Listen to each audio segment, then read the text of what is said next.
Assalamualaikum warahmatullahi wabarakatuh. Subajo.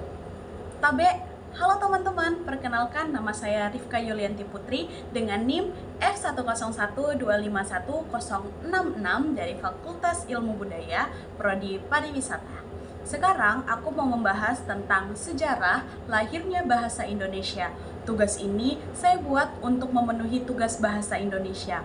Indonesia merupakan sebuah negara berkembang di kawasan Asia Tenggara dengan letak geografis negara Indonesia yang terdiri dari berbagai pulau yang terpisah oleh lautan, mengakibatkan Indonesia memiliki banyak budaya dan bahasa yang berbeda-beda. Bahasa Indonesia merupakan bahasa nasional yang digunakan di negara Republik Indonesia. Bahasa Indonesia harus menjadi sebuah instrumen yang melakukan komunikasi-komunikasi utama di Indonesia. Membahas mengenai bahasa Indonesia, jadi awal mulanya bahasa Indonesia itu diadopsi dari prototipe bahasa Melayu.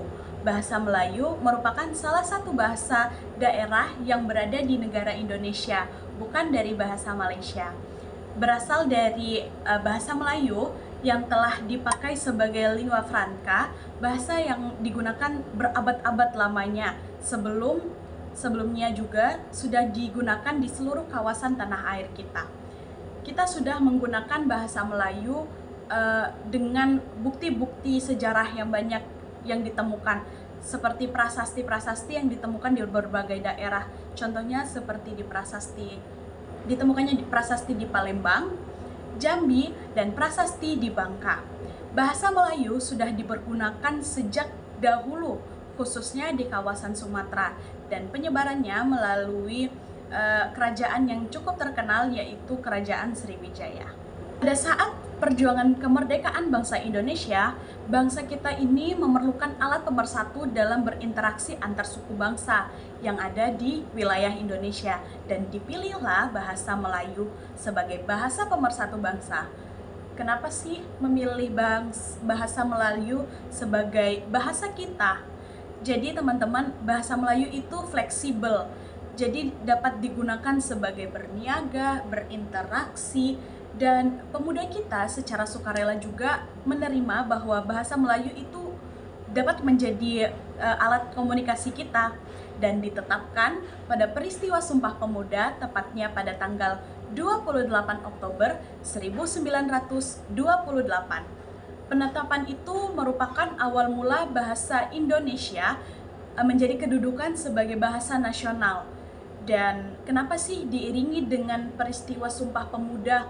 Jadi pada tanggal 28 Oktober 1928 diiringinya lahirnya bahasa Indonesia, agar bangsa Indonesia memiliki bahasa persatuan yang dapat mempersatukan bangsa Indonesia melalui latar belakang yang berbeda-beda. Teman-teman, secara sosiologi, bahasa Indonesia resmi diakui pada Sumpah Pemuda tanggal 28 Oktober 1928 dalam Ikrar ketiga. Dan tepatnya pada tanggal 18 Agustus 1945, bahasa Indonesia diakui secara yuridis sebagai bahasa negara di dalam Undang-Undang 1945 yang disebutkan bahwa bahasa negara adalah bahasa Indonesia.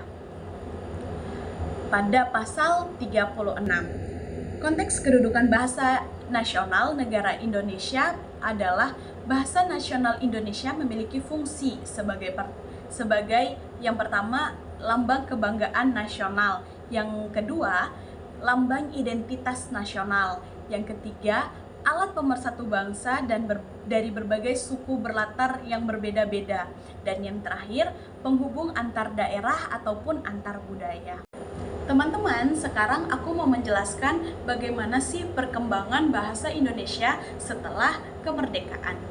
Satu hari setelah kemerdekaan, tepatnya pada tanggal 18 Agustus 1945, dalam Undang-Undang 1945 ditetapkan bahasa Indonesia sebagai bahasa negara, tepatnya pada pasal 36. Setelah itu, ejaan bahasa Indonesia dibakukan dan ditetapkan sejak 1972. Setelah itu mengalami beberapa perubahan dan itu pada tahun 1947. tahun 1975 dikeluarkan Ejaan Bahasa Indonesia yang Disempurnakan atau EYD. Setelah itu, pada tahun 2015 hingga 2022, ejaan yang digunakan adalah EBI atau Ejaan Bahasa Indonesia. Mulai dari 16 Agustus 2022, Badan Bahasa Nasional merilis edisi 5 menggantikan PUEBI. Hingga saat ini, bahasa Indonesia dipelajari di nasional ataupun internasional.